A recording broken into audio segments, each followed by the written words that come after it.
when I was in college, there were only, out of a large group of friends, there were only two of us that wanted to be entrepreneurs.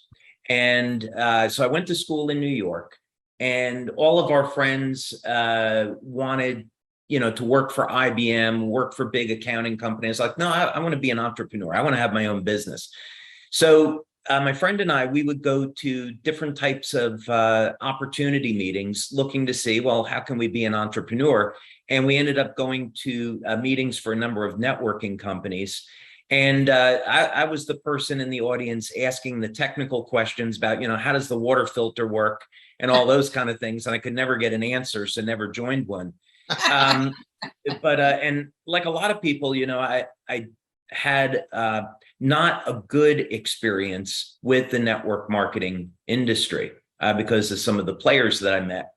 But when I started LifeWave and was doing an evaluation of how to market this, I was thinking about radio and TV. I approached GNC, who wanted to market the product, looked at infomercials and talked to companies about doing that. We did some testing.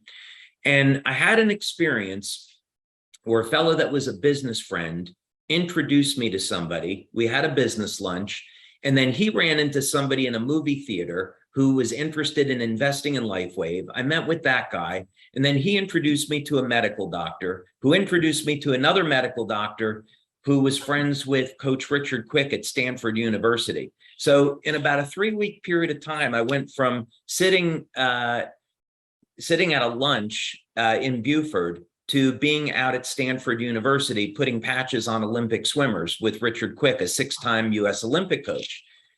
And when I really thought about that, I said, this would never have happened with the product sitting on the shelf at GNC. Would never happen.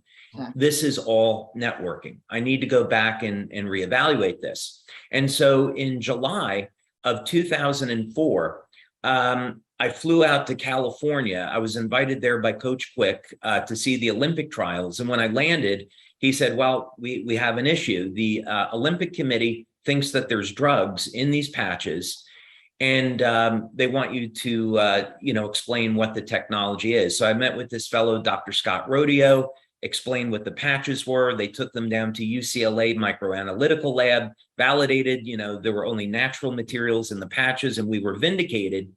But over 1,000 people contacted me wanting to buy the product and be a distributor for this new technology. And I was like, okay, the alarm bells went off. Clearly, what God is telling me, this is supposed to be a network marketing company. And 3 months later, on November 10th of 2004, we started sales. We did $500,000 in business our very first month, and wow. 17 million in sales for 2005. So it was a very, very clear sign this was where our home was supposed to be.